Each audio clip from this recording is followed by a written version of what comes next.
오늘은 신비를 쫓는 사람들이라는 제목으로 은혜를 나누려고 합니다. 여러분, 신비를 쫓는다는 것이 무엇인가? 신비를 쫓는다는 것은 표적과 기적을 행하는 사람을 따르는 것을 말합니다. 이런 사람들은 왜 신비를 쫓을까요? 자, 신비를 쫓는 사람들은 어떻게 방향 전환을 하면 좋겠습니까? 우리 안에 이러한 요인들이 있다면 한번 점검하면서 오늘 말씀의 은혜를 나누도록 하겠습니다. 자, 우리 본문 말씀으로 나아갑시다. 사도행전 14장 8절.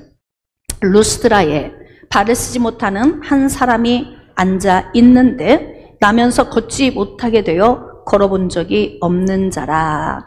자, 지금 여기 본문 말씀에서 한 사람을 소개하고 있습니다.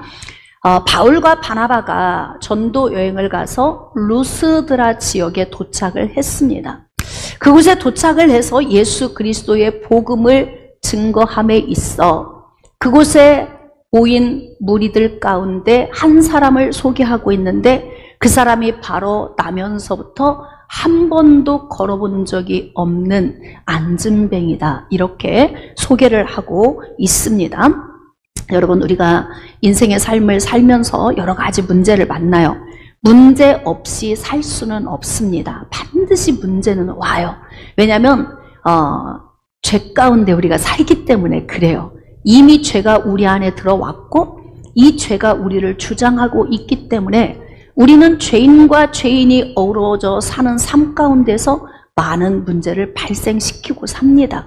그래서 문제는 오게 되어 있어요. 그리고 죄가 들어오면서 질병과 가난이 인간에게 들어왔기 때문에 우리는 질병과 가난의 문제와 싸우며 살아야 하는 이 문제가 반드시 우리 앞에 놓입니다. 자, 이제 우리가 해결할 수 있는 문제라면 참 좋은데 최선을 다하면서 살면 최선을 다한 이후에 우리가 할 수 있는 건 없어요. 이때는 하나님의 도움을 구해야 되고 하나님의 도움에 의하여 우리는 문제에서 노임받는 것입니다. 자, 그런데 최선을 다해도 문제를 해결할 수 없는 것들이 있어요. 네. 그러니까 나의 어떠함은 1%도 개입될 수 없는 정말 인생 가운데 막막한 문제. 다시 말하면 엄마 복 중에서부터 장애를 안고 태어난 한 번도 걸어본 적이 없는 이와 같은 사람들의 문제입니다. 자, 그런데 바울이 복음을 전하는 현장에 여러 사람들이 모여 있는데 그 가운데 시선에 띄는 사람이 있었다 이 말이죠. 자, 9절 말씀입니다. 바울이 말하는 것을 듣거늘 누가? 바울이 말하는 것을 누가 들었다는 거예요? 안진뱅이가. 한 번도 걸어본 적이 없는 사람이 들었다는 거예요. 자, 그러니까 우리가 인생의 문제 가운데에서 노임받아 자유해지려면 가장 먼저는 듣는 거. 요즘 지금 설교의 맥이 좀 비슷해요. 같이 흐르고 있는데 듣지 않고는 절대 회복될 수 없습니다.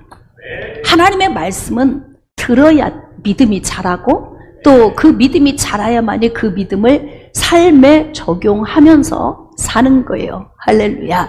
자, 그러기 때문에 저는 여러분들이 하나님의 말씀을 듣는 귀가 열리시기를 주님의 이름으로 축복합니다. 할렐루야. 이렇게 여러 사람이 모인 가운데서 바울이 복음을 증거하는데 듣는 태도가 벌써 달라. 저 사람의 태도가 다르네. 그러니까 여러분은 각자 개인적으로 나 혼자만 지금 보고 있고 나 혼자만 목사님을 1대1로 바라보니까 목사님이 잘 모르실 거야. 조라도 모르실 거야. 딴 생각해도 모르실 거야. 아니면은 뭐 이렇게 딴전 튀워도 모르실 거야. 그러는데요. 희한하게 혼자 있을 땐 잘 안 보이는데요. 많은 회중이 있을 땐 더 잘 보여. 희한하더라고. 더 잘 보여요. 왜 그런 줄 아세요? 이게 각자 말씀을 사모하는 태도 가운데 저 사람은 지금 말씀에 집중돼서 빨려 들어가고 있구나. 저 사람은 지금 눈을 떴는데 뜬 채로 자고 있구나. 뭐 이런 이게 앞에선 다 보이거든요. 근데 바울의 눈에 어떤 사람이 띄었냐면 한 번도 걷지 못한 참 초췌하고 초라한 사람 하나가 이 말씀 속으로 막 빠져들어가는 거예요. 깊이. 그게 보였다 이 말이에요. 바울의 눈엔. 그래서 바울이 그 사람을 주목한 거예요. 바울이 주목하여 구원받을 만한 믿음이 그에게 있는 것을 보고, 할렐루야, 이 믿음이 진짜 중요합니다. 그러니까 여러분, 믿음이 발견되면, 할렐루야, 차차 좋아지는 믿음으로 여러분이 적용하지 마시고 지금 하나님이 나를 회복시키신다, 아멘, 말씀을 듣던 중에 내 몸에 변화가 일어난다, 할렐루야, 말씀을 듣던 중에 내 앞에 놓여있는 문제가 뚫어진다, 할렐루야, 말씀을 듣던 중에 구원의 은혜가 임하신다, 이런 믿음이 있을 때 하나님의 역사가 크게 나타나는 거예요. 근데 얼마나 이 사람이 간절하게 하나님의 말씀을 듣는지 바울의 눈에 이 사람에게 뭔가 기적이 일어날 것 같다, 저 사람 속에 정말 믿음이 있다, 이런 것들이 보이는 거예요. 그러니까 주목을 하고 구원받을 만한 믿음이 있는 것을 보고 선포한 거예요. 큰 소리로 선포했다고 기록하고 있어요. 자, 10절. 큰 소리로 이르되 내 발로 바로 일어서라 하니 그 사람이 일어나 걷는지라.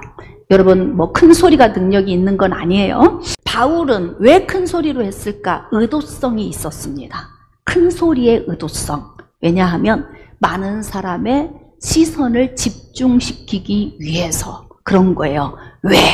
여러분, 표적과 기적의 목적이 무엇입니까? 영혼 구원입니다. 능력이 있어서 사람을 회복시켜 주는데 구원의 은혜로 이끌지 못한다. 그 사역은 의미가 없어요. 항상 기적과 표적에는 꼭 어떤 은혜가 있어야 되냐면 구원의 은혜가 같이 연결이 되어져야 돼요. 그러니까 지금 많은 영혼들에게 복음을 전하고 있는데 그가 듣는 귀가 열려 잘 들었어요. 그래서 그 영혼뿐만이 아니라 표적과 기적을 나타내시는 하나님의 역사를 모든 사람이 보고, 그리고 예수 그리스도의 복음을 듣고 구원받게 하려고 큰 소리로 외친 거예요. 내 발로 일어서라, 이렇게 외쳤더니 그 사람이 일어나 걷는지라. 할렐루야. 우리 하나님께 영광의 박수 한번 올려드립시다. 이거 루스드라에서만 일어나는 일이죠? 아닙니까? 지금 이 시간에도 여러분에게 일어나고 있습니까? 할렐루야. 네, 하나님은 지금도 우리 가운데서 역사하고 계십니다. 자, 이제 복음의 현장에 또 저처럼 이렇게 많은 목회자들이 목회하고 있는 목회 사역의 현장에 이러한 일들이 다반사로 이루어지고 있는데요. 자, 이러한 기적의 현장에서 나타나는 현상들이 있습니다. 자, 본문 말씀 사도행전 14장 11절. 무리가 바울이 한 일을 보고 루가오냐 방언으로 소리질러 이르되 신들이 사람의 형상으로 우리 가운데 내려오셨다 하여 이런 일이 발생이 됩니다. 그러니까 바울이 이렇게 기적과 표적을 나타내니까 이 사람들은 신이다, 이렇게 된 거예요.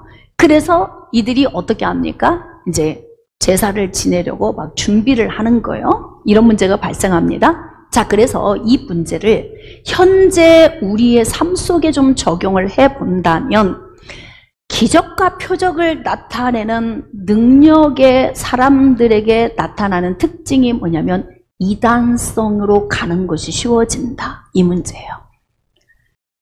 왜 그런 문제가 발생하냐면 바로 이러한 무리들 때문에 그래요. 추앙하는 사람들, 신비를 쫓는 사람들.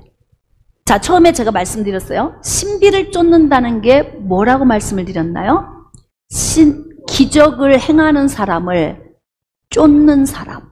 이게 신비를 쫓는 거예요. 신비는 그냥 어디 하늘에 있는 게 아니잖아요. 그러니까 기적과 표적을 나타내는 그 능력의 사람을 바라보고 가는 것이 신비를 쫓는 것이거든요. 그런데 지금 무리가 바울이 한 일을 보고 이들을 신격화하기 위해서 막 분주하게 준비를 하고 있는 거예요. 그래서 지금 이 시대의 우리의 사역 가운데서도 이러한 문제가 발생되면 자꾸 추앙하는 사람들 때문에 자기 자신의 원래 자기 정체성을 잃어버려. 목회자들도 성도들이 너무 떠받들면 자기 정체성을 잃어버립니다. 하나님의 종인 것을 잃어버리고 어떻게 해요? 내가 하나님인 것처럼 착각을 하게 됩니다. 그래서 성도들도 주의 종과 적정한 선에서, 할렐루야, 네, 주의 종과 성도의 관계가 너무 밀착되고 밀접해지면 어떤 문제가 발생하냐면 이런 문제가 발생될 수가 있어요. 그러니까 추앙하는 사람이 있으니까 이단으로 가는 거예요. 내가 뭔 이야기를 해도 알지 못하니까, 내가 어떤 무기를 들고 휘둘러도 저들이 나를 따라오니까 그냥 내 식대로 가는 거죠. 자, 그러면 그때부터는 성령의 역사가 아니라 마귀의 영에 의하여서 이제 이상한 사역을 하게 되는 거죠. 그런데 이렇게 신비를 쫓는 현상이 루스드라 지역에서 막 나타나기 시작을 한 겁니다. 때는 이때다. 너무 좋죠. 사역자는 이때 얼마나 좋겠어요. 자기의 욕망을 채울 수 있는 좋은 기회가 왔을 수 있어요. 그럼에도 불구하고 진정으로 하나님 앞에 온전히 서 있는 바울과 바나바는 이들의 하는 이 행동에 대해서 너무 가슴 아파합니다. 자, 우리가 이르되 바울이 한 일을 보고 루가오냐 방언으로 소리질러 이르되 신들이 사람의 형상으로 우리 가운데 내려오셨다 하여 바나바는 제우스라고 하고 바울은 그 중에 말하는 자이므로 헤르메스라 하더라. 로마 신화에 나오는 그 신들이 이제 진짜 왔다, 우리한테 왔다, 이렇게 이들은 생각을 하는 거죠. 그러니까 인간의 이 무지함은 자기 생각 속에서 별의별 문제를 다 만들어낼 수 있어요. 이게 생각은 상상의 나래를 펴고, 왜 있잖아요, 상상의 나래를 잘 펴는 사람에게 시나리오 쓰고 있네 그러잖아. 응? 소설 쓰고 있으시네, 뭐 이런 거 많이 들어본 것 같다, 어디서. 근데 이렇게 사람은 생각의 나래를 펴고 자기의 영역 안에서 막 만들어내는 거예요. 그러니까 신화의 지식을 가지고 있는 이들은 이들의 지식 속에서 또 다른 문제를 발생시키게 되죠. 그래서 어떻게 해요? 표적과 기적을 나타낸 이 사람들에게 초점을 두고 이들을 쫓으려고 하는 신비를 쫓기 시작을 한 겁니다. 자, 이들이 신비를 쫓는 이유가 무엇일까요? 자, 사도행전 3장 12절, 성전 미문의 안전뱅이를 치유한 베드로의 사건이 기록되어 있는데요. 베드로가 성전 미문에 앉아 있던 안전뱅이를 회복시키고 난 다음에 나타난 현상이 뭐냐면 바로 사람들이 이 신비주의에 휩쓸리기 시작을 하는 거예요. 그래서 베드로에게 막 시선을 두는 거죠. 그러니까 베드로가 뭐라고 이야기하냐면 사도행전 3장 12절에 베드로가 이것을 보고 백성에게 말하되 이스라엘 사람들아, 이 일을 왜 놀랍게 여기느냐? 우리 개인의 권능과 경건으로 이 사람을 걷게 한 것처럼 왜 우리를 주목하느냐? 그거예요, 바로. 그러니까 신비를 쫓는 사람들의 특징은 사람에게 시선을 둔다야, 사람에게. 신앙생활의 가장 위험함이 뭔 줄 아십니까? 사람이에요, 사람. 사람에게 시선을 두는 거죠. 구역 식구가 교회 왔는데 구역장님이 안 계시면 엄마가 없는 것 같아서 허전해서 엄마만 찾아다녀. 그 구역장님이 없으면 은혜가 안 되는 거예요. 이게 그것도 신비를 쫓는 거예요. 왜냐하면 하나님에게 초점을 두지 않고 구역장에게 초점을 두었기 때문에 그렇습니다. 이제 이번 주면 제가 휴가를 떠나는데요. 휴가를 가고 없으면 어떤 교회는 성도가 전멸된대. 목사님이 안 계셔. 봐줄 사람이 없잖아. 예배를 왜 드려? 목사님 안 계시는데 이러고 안 나온대. 우리 교회는 그런 일은 없어요. 제가 없어도 제가 이제 예배에 다 보고를 받습니다. 근데 저희 교회는 정말 변함이 없이 하나님 앞에 예배 드리는 분들이기 때문에 참 열심히 해요. 네, 제가 안 나와도 열심히 하실 거죠? 할렐루야. 그러니까 교회에 왔을 때 내 눈에 자꾸 사람이 눈에 띄고 자꾸 시선이 사람에게 가면 이것은 신비를 쫓는 사람의 유형 안에 들어가는 거예요. 그래서 우리의 시선을 어디에 둬야 될까를 고민해야 합니다. 이렇게 사람들이 기적과 표적이 있는 곳에서는 항상 사람에게 집중하니까 베드로도 그 시선이 부담스러웠던 거죠. 왜 개인의 권능과 능력에 집중하느냐? 이런 일이 어디서부터 왔나 근원을 보고 누가 했으며 왜 이런 역사가 나타났는지를 더 깊이 알고 구원으로 들어가야 하는데 사람들은 구원에 관심이 별로 없다. 그리고 기적과 표적에만 관심이 있다는 거예요. 제가 경험한 바로는 저를 통해서 회복된 사람들 가운데 예수 안 믿는 사람 정말 많았어요. 회복되고 나면 교회 꼭 나올 것 같아. 그래서 막 온 정성을 다 쏟아놓습니다. 그런데요, 회복되면 안 나와요. 교회 잘 다니던 사람도 내가 문제 있으면 그 문제 붙들고 막 뜨겁게 기도하다가 문제 해결되면 나가는 사람이 있어요. 어떤 분은 이 회복시키는 치유 사역을 포기해버린 분이 있어요. 왜냐하면 허리가 아파서 기도를 해줬대요. 기도를 해줬더니 하나님의 은혜로 그 사람이 치유를 받은 거예요. 근데 어느 날부터 교회를 안 나오는 거야. 그래서 이유가 무엇인가 알아봤더니 춤바람이 났대. 그래가지고 교회를 안 나온 거예요. 여러분은 웃으시지만 실제적인 일입니다. 내가 내 이야기라고는 말할 수가 없고 사역 현장에서 이렇게 많은 일들이 일어나는데요. 이때마다 사역자는 회의가 와, 회의가. 왜냐하면 회복시키고 그들을 성숙되게 만드는 이유는요, 하나님께 좀 더 가까이 가게 하려고 예수 그리스도로 끈적끈적한 은혜를 입게 하려고, 그래서 어떻게 해서든지 주님과의 관계성을 회복시키려고 그렇게 몸부림을 치건만 시선을 하나님께 두지 못하는 그들을 보면서 그 회복 사역에 대한 회의에 빠지는 그런 사역자들이 굉장히 많이 있어요. 역시 저도 그런 경험을 많이 하고 있습니다. 자, 그런데 이렇게 시선을 사람에게 두는 이 시선이 루스드라에서도 있었던 거죠. 그러면 이 사역자들은 어떻게 해야 될까요? 사도행전 14장 14절. 두 사도 바나바와 바울이 듣고 옷을 찢고 무리 가운데 뛰어들어가서 소리질러 이르되 여러분이여 어찌하여 이러한 일을 하느냐? 우리도 여러분과 같은 성정을 가진 사람이라. 참 멋있어요. 바울이 진짜 멋있어요. 여러분, 목회자에게 초점을 두지 마세요. 그리고 목회자가 성도들에게 막 인기를 얻으려고 하면 그때부터 타락의 길로 가는 거예요. 그리고 뭔가 성도들과 어떤 성도들의 시선에 늘 묶여 있으면요, 그러면 이제 인간적인 말을 할 수밖에 없는 거예요. 저는 그냥 하나님 말씀만 전하는 겁니다. 여러분이 들을 때 매워도 짜도 신맛이어도 쓴맛이어도 그건 여러분이 소화를 감당해야 할 여러분의 몫인 거예요. 깨달아지시면 아멘. 저는 그냥 말씀을 전할 뿐입니다. 할렐루야. 그러니까 주의 종과 성도의 관계는 좀 멀찍이서 보면서, 그리고 말씀의 은혜를 위하여 서로 관리를 좀 잘하면서 가는 게 좋은 거예요. 이렇게 지금 하나님의 자출병인 바나바와 바울이 얼마나 이 부분이 괴로운 문제인지 듣고 옷을 찢고 몸부림을 치는 거예요. 표적과 기적을 나타내는 통로로 쓰임받는 사람은 매일같이 자기 자신의 삶을 이렇게 찢어야 돼. 그렇지 않으면 교만하기 그지없고, 또 내가 너를 이렇게 회복시켰는데 나한테 그렇게밖에 못해? 이렇게 될 수가 있어요. 네? 어떤 분들은 예언사역 간다고 이렇게 하죠. 내가 누구의 논밭을 어떻게 해서 뭐 17억에 팔아줬는데 거기서 2억을 나한테 헌금했다. 그건 뭐예요? 당신도 내가 문제 해결해주면 나한테 어떻게 해라?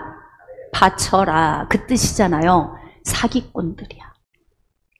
사기꾼들. 여러분들의 눈이 열려서 잘 분별할 수 있어야 돼요. 이 능력은 내가 행하는 게 아니에요. 하나님이 하시는 일이에요. 근데 왜 내가 존경을 받아야 되고 내가 왜 대가를 받아야 되는 거야?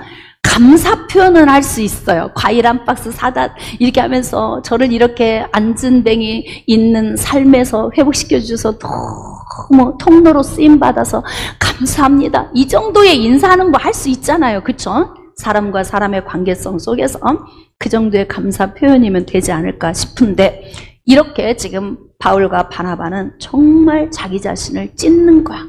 겸손한 거죠. 여기서 이제 욕망이 스물스물 올라오면 일냅니다.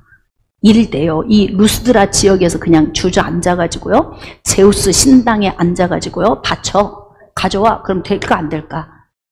평생 먹고 살 수 있을 거야. 아마 안전빵이지. 그러면 그럴 수 있을 텐데 이들은 목적을 어디에 두고 있냐면 나의 개인의 사생활의 목적이 아니라 오직 예수 그리스도의 복음을 전하는 데에 미친 사람들 아닙니까?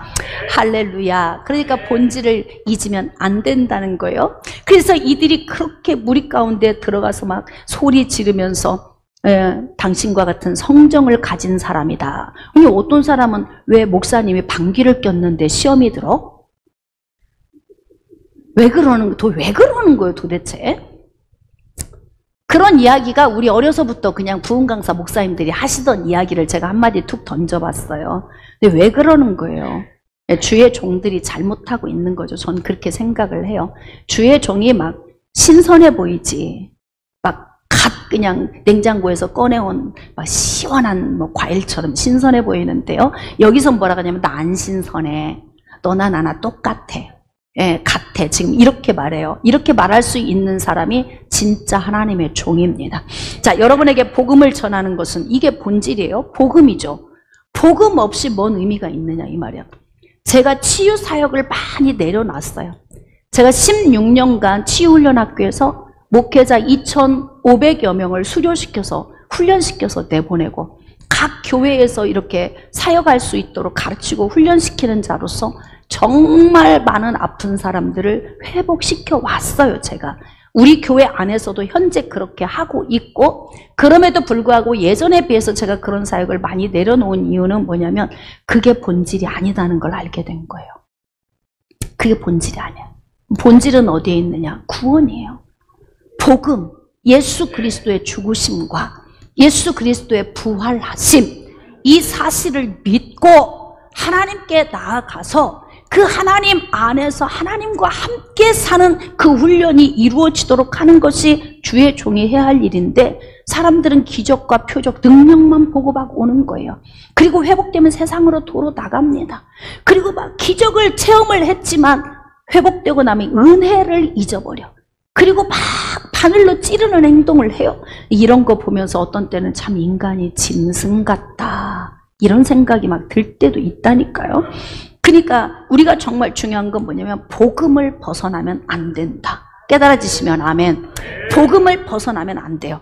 그래서 어떡하느냐? 헛된 일을 버리고 천지 바다 그 가운데 만물을 지으시고 살아계신 하나님께로 유턴 돌아오게 하려 함이라. 깨달아지시면 아멘.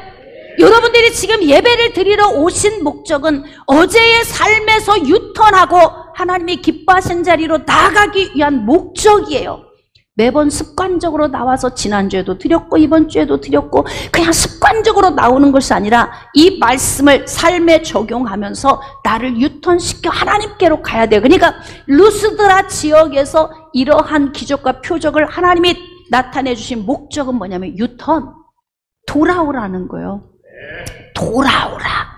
그래서 유턴하고 돌아오게 하기 위해서 이 복음을 전하고 하나님의 표적과 기적을 나타내 주셨는데, 갑자기 어떤 현상이 벌어지냐면 신비를 쫓는 우왕좌왕한 이 문제가 발생해 버린 거예요. 신비를 쫓는 사역자의 의도성과 전혀 다른 문제가 발생될 때, 이때 사역자는 진짜 가슴을 찢게 됩니다. 정말 사랑하는 성도 여러분, 저는 여러분에게 원하는 게요, 여러분의 마음에 제가 없어도 상관없어요. 주의 종이 차지하는 자리가 좁으면 좋을수록 하나님의 자리가 넓어지는 거예요. 그래서 저는 여러분들이 하나님의 은혜 안으로 더 깊이 나아갔으면 좋겠어요. 그래서 여러분들이 은혜가 회복되고 하나님과 친해지면 친해질수록 제가 여러분을 볼 때 너무 행복한 거예요. 근데 하나님과 멀어지고 별거 하는 삶을 살고 그냥 말씀 시간 되면 듣기 싫어서 한쪽 귀를 닫고 그냥 졸거나 자거나 딴 생각하거나 그냥 이렇게 허튼 일을 하거나 이런 모습을 보면 그렇게 가슴이 아플 수가 없어요. 왜 가슴이 아파? 당신과 내가 무슨 관계여서? 생각을 해보세요. 응? 우리가 그냥 인간적으로 생각해 봅시다. 당신과 내가 무슨 관계가 있어서, 당신이 잘 되는 게 내가 그렇게 좋고, 당신이 안 되면 내가 왜 가슴이 아프냐고. 그게 무엇 때문입니까? 하나님의 마음인 거예요. 하나님의 마음.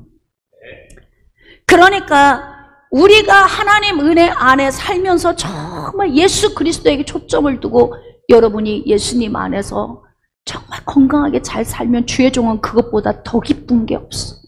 그 이상 바랄 게 뭐가 있겠습니까? 제발 돌아오라. 바울이 지금 이렇게 가슴을 찢으며 선포하는 게 이런 거예요. 그리고 어떻게 해요? 이렇게 말하여 겨우 무리를 말려 자기들에게 제사를 못하게 하니라. 참 괜찮은 사도입니다. 네? 정말 볼 때 매력 있어. 근데 이 모습으로 죽을 때까지 끝까지 가는 거예요. 참 멋있어요. 할렐루야. 성도들은 허탄한 걸 쫓지 말고, 즉 기적을 행한 사람을 바라보고 쫓아가지 말고, 신비를 쫓지 말고 예수 그리스도의 십자가의 은혜를 쫓아가는 자가 되어야 된다는 거예요. 자, 그러면 신비를 쫓는 사람은 어떻게 신앙생활을 유턴을 해야 할까? 간단하게 제가 3가지로만 여러분에게 전달을 하겠습니다. 자, 구원에 초점을 둔 신앙생활로 돌아가십시오. 자, 시작. 구원에 초점을 둔 신앙생활로 돌아가자. 할렐루야. 초점을 어디에 두느냐에 따라서 신앙생활이 건강해질 수 있어요. 자, 디모데후서 3장 15절. 어려서부터 성경을 알았나니 성경은 능히 너로 하여금 그리스도 예수 안에 있는 믿음으로 말미암아 구원에 이르는 지혜가 있게 하느니라. 할렐루야.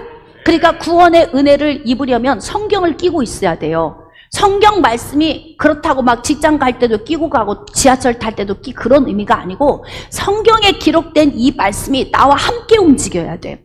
그래서 성경은 뭐라고 했냐면 내 속에 새기라고 해요. 새기라고. 할렐루야.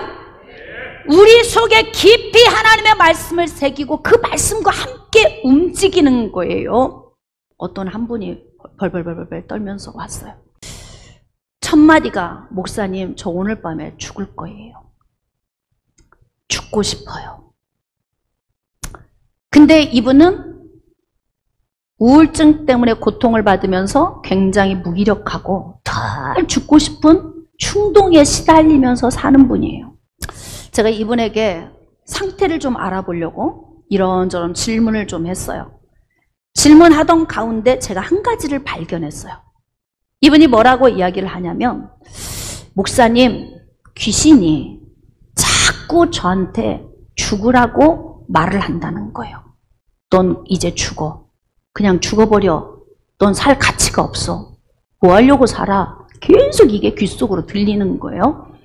그래서 제가 그때 잠깐요 그랬어요. 잠깐. 그리고 그분한테 이렇게 얘기했어요. 귀신이 죽으라고 하는 게 아닙니다. 그러면 이게 그러면 어떤 현상이냐? 귀신 핑계 대지 마세요.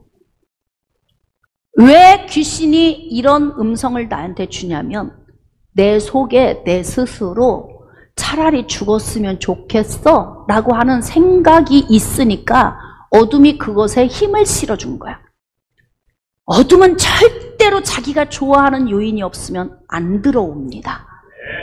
왜 이런 요인을 여러분에게 계속 그래서 말씀을 듣는 것이 얼마큼 중요하냐면, 하나님의 말씀을 통해서 여러분의 잘못된 지식을 밀어내 밖으로 뽑아내고 하나님의 말씀을 내 안에 채울 때 진리가 우리를 자유케 하는 거예요. 근데 교회 다녔어요. 수년간 다녔고 오랫동안 다녔어요. 그럼에도 불구하고 누가 나랑 놀아주는 사람 없나? 누가 나하고 이야기해주는 사람 없나? 난 너무 무료하고 심심해. 그러니까 어떻게 해요? 늘 누군가의 도움을 요청하는 자로 있는 거예요. 너무 시간이 무료하고 너무 고독하고 힘든 거예요. 여러분, 일거리를 찾으세요. 나의 지정의가 있잖아요. 성경은 우리에게 우리의 지정의를 활발하게 심장이 뛰듯이 움직이라고 명령해요. 데살로니가전서 5장 16절로 18절 말씀에 항상 기뻐하라. 쉬지 말고 기도하라. 아멘입니까? 범사에 감사하라. 이 말씀은 뭐냐면 네 지정의를 통해서 네가 해. 네가 하라는 거예요. 오늘도 기쁘기를 내가 결정하고, 내가 오늘도 호흡하듯이 기도하기를 결정하고, 오늘도 호흡하듯이 감사하기를 네 지정의를 통해서 결정하고 살아. 그런 거예요. 왜 무료하게 삽니까?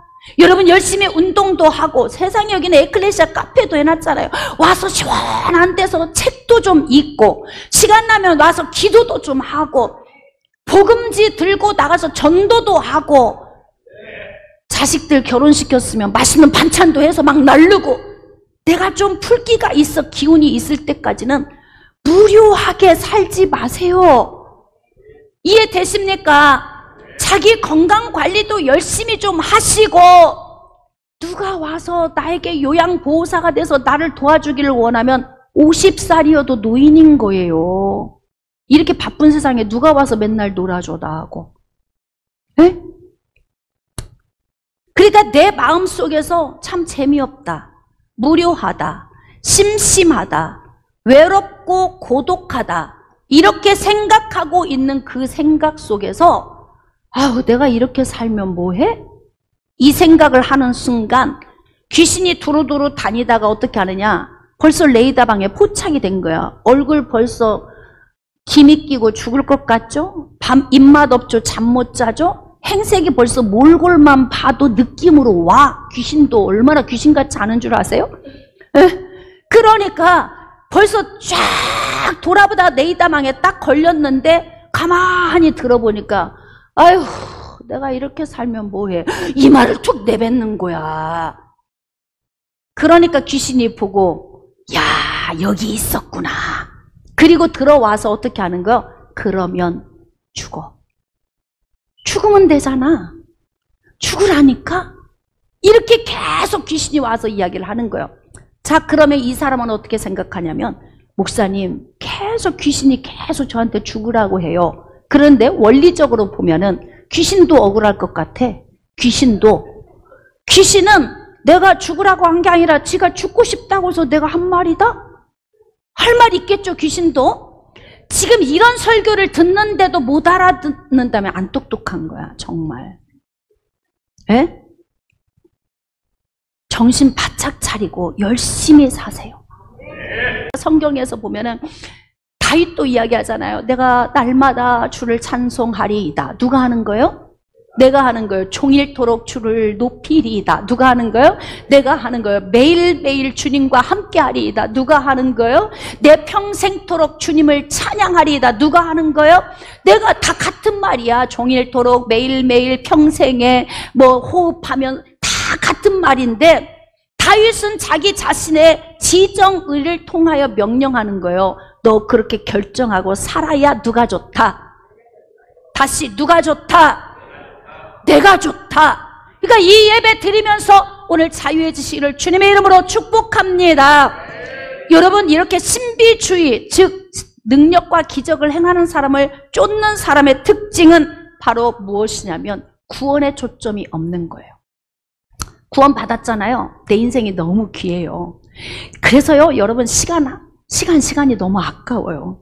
그러니까 집에서도 살림도 좀 야무지게 좀 쓸고 닦고도 열심히 하고, 막 커튼도 제치고 막 환기도 시키고 열심히 좀 살아보셔봐. 애들 올 시간 되면 맛있는 것도 좀 해놓고, 남편 올 시간 되면 맛있는 것도 좀 해놓고, 집에 왔는데 먹을 게 없는 건 왜 그러는 거야 도대체? 응? 제가 우리 아이들 얘기를 가끔 들어보면 엄마 애들이요 정말 학교 오면 엄마 욕을 엄청 한대. 엄마 욕을 엄청, 왜? 세상에서 가장 좋은 게 엄마인데 왜? 그랬더니 집에 가면 먹을 게 없대. 엄마들이 뭐 하는 거야? 카페고 음식점이고 어디 가보면 다 여자 천지야. 다 밖에 나가서 외식하고 먹고 놀면서 가정을 안 돌보는 걸까? 왜 그러는 거야? 왜 자식들은 엄마를 그렇게 욕을 해야 되냐 이 말이에요. 뭐 하고 사는 거야 도대체? 정신 바짝 차려보세요. 할 일 많아. 매일 놀고 있지 마세요. 일거리도 찾아보면 할 일 있어요. 넋놓고 있지 말고 그 시간에 가서 일하고 돈이라도 좀 벌면 나가서 커피라도 마실 수 있는 돈도 생기잖아요. 매일 교회와 있으라고 성경은 기록되어 있지 않아요. 우리 삶에서 우리 삶을 열심히 사는 것, 이거 중요해. 그러니까 초점을 어디 두느냐? 구원. 하나님이 나를 구원하셨다. 나는 구원받은 자이다. 하나님의 자녀이다. 그러니까 하나님의 자녀된 자부심의 은혜를 가지고 인생의 삶에서 열심히 사는 거지. 열심히.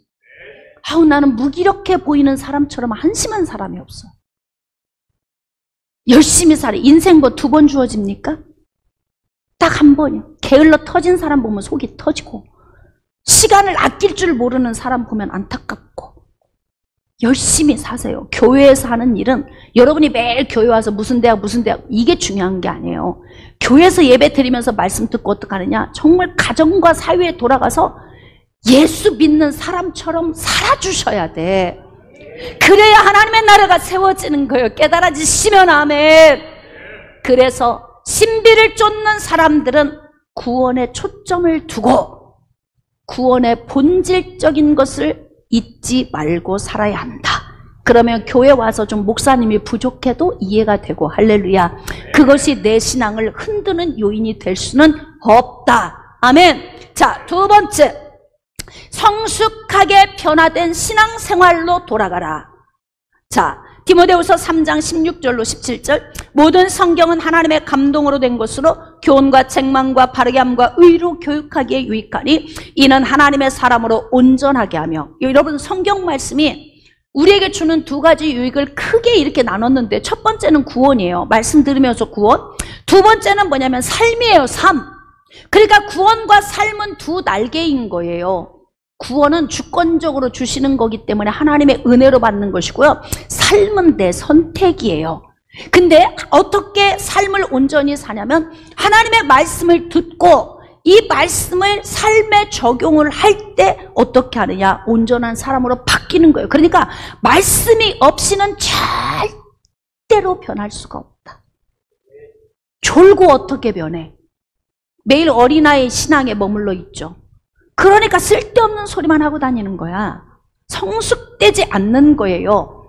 하나님의 말씀을 잘 들으면 내가 어린 아이에서 청년기를 통해 장년기, 노년기까지 완숙해지는 그런 믿음의 사람이 되어야 하는데 매일 어린애야. 그래서 보면 왜 그러느냐? 안 들어. 안 듣는 거예요. 네? 제가 그래서 오셨던 그분한테 제가 이야기했어요. 가장 먼저는 당신이 열심히 살지 않는 것이 문제이고, 자, 2번째, 집에 가셔서 주향TV 들어가셔서 성경대학 1강부터 공부하세요.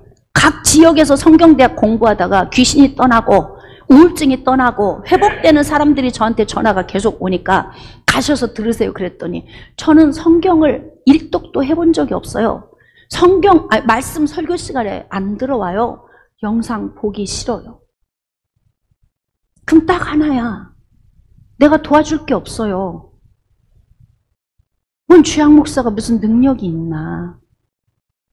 내 의지에서 귀신이 좋아하는 요인을 분리시켜야, 그래야 사는 거예요. 여러분, 인생이 얼마나 소중한데? 지푸라기라도 잡을 수 있으면 잡고 사는 것이 그게 생명의 끈이에요. 어떤 사람은 그런다잖아. 자살하러 올라가다가, 계단에서 올라가다가 넘어질 뻔했어. 그랬더니 아이고 죽을 뻔했네. 그런다잖아. 그렇게 생명에 대한 끈질긴 그 애착의 끈은 인간 안에 다 들어있어요. 근데 정말 내가 죽을 상황이면 지푸라기라도 잡을 텐데, 이게 살 길이라면 오늘 밤에 집으로 돌아가셔서 가서 무조건 들으세요. 그러면 내 의지가 여기서 결정을 해야 돼. 그래, 어둠이 나를 지금 공격해도, 집에 들어가면 무섭고 불안해도, 그래도 어떻게 해야 되느냐? 내가 들어가서 말씀을 보리라. 그럼 말씀을 듣다 보면 내가 속았구나, 이걸 알게 돼. 어둠은 우리를 다 속이고 틈타 들어오는 거예요. 근데 속는 줄을 몰라. 왜 몰라요? 말씀을 모르니까 모르는 거야. 그래서 내가 도와줄 수가 없어. 당장 지금 죽겠다고 하는 사람을 내가 어떻게 도울 방법이 없는 거예요. 왜? 내가 무슨 능력이 있어서. 그러니까 처방전을 내린 거죠. 들어라, 말씀을. 말씀을 읽어라. 그 말씀을 묵상해라. 그리고 그 말씀을 적용해라. 그게 살아요. 오늘 당장 좋아지진 않아도 내일 조금 좋아지고 모레 좋아지고. 어쨌든 자, 신비를 쫓는 자의 자리에서 유턴에 돌아오려면 어떻게 해야 되느냐? 말씀을 통해 성숙하게 변화된 신앙생활로 돌아가라. 자, 세 번째, 헌신이 따르는 신앙생활로 돌아가라. 로마서 12장 6절로 8절 말씀입니다. 우리에게 주신 은혜대로 받은 은사가 각각 다르니 혹 예언이면 믿음의 분수대로, 혹 섬기는 일이면 섬기는 일로, 혹 가르치는 자면 가르치는 일로, 혹 권위하는 자면 위로하는 일로, 구제하는 자는 성실함으로, 다스리는 자는 부지런함으로, 긍휼을 베푸는 자는 즐거움으로 할 것이니라. 깨달아지시면 아멘.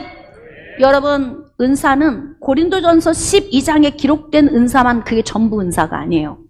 더 많은 은사가 있어요.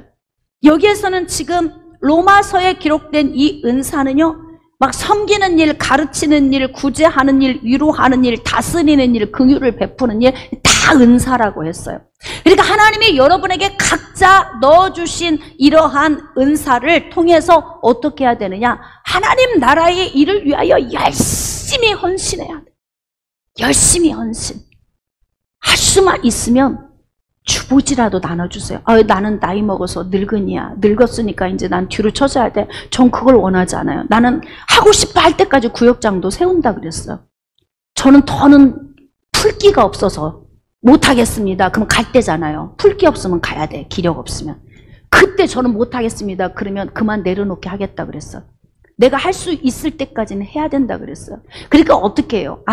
앞에서 안내라도 보세요. 주보라도 나눠드리고 뭐라도 하셔. 그러니까 신앙생활은 그냥 기적을 행하는 사람 바라보면서 그냥 신격화시켜서 따라가고 그 사람 앞에서만 이쁨 받고 사랑받기 위해서 앞에서 왔다 갔다 하는 것이 아니라 어떻게 해야 되냐면 신비를 쫓는 사람들이 유턴하는 방법은요, 헌신이 따르는 신앙생활로 돌아가야 돼요.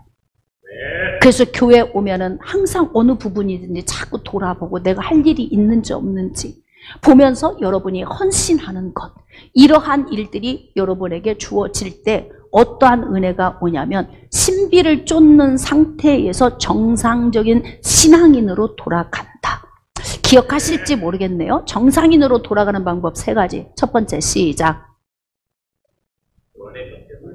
그치, 은혜는 있는데 뭔지는 모르겠어요. 이제 나가갖고는 오늘 너무 좋았어. 무슨 은혜 받았는데 모르겠는데. 이런 현상. 자, 두 번째는. 네, 세 번째는. 네, 멍하니 듣고 있으니까 메모라도 좀 하세요. 네, 그렇게 하면서 집에 가서 한 번 더 듣고 머릿속에 입력을 해서 내 신앙을 이렇게 바꿔야 되겠다, 이런 마음을 가질 때 여러분에게 변화가 옵니다. 할렐루야. 한 주간 이 말씀을 더 묵상하시면서 신비를 쫓는 그런 요인이 내 안에 있다면 그곳에서 유턴해서 정상적인 신앙인의 생활로 돌아가는 은혜가 있으시기를 주님의 이름으로 축복합니다.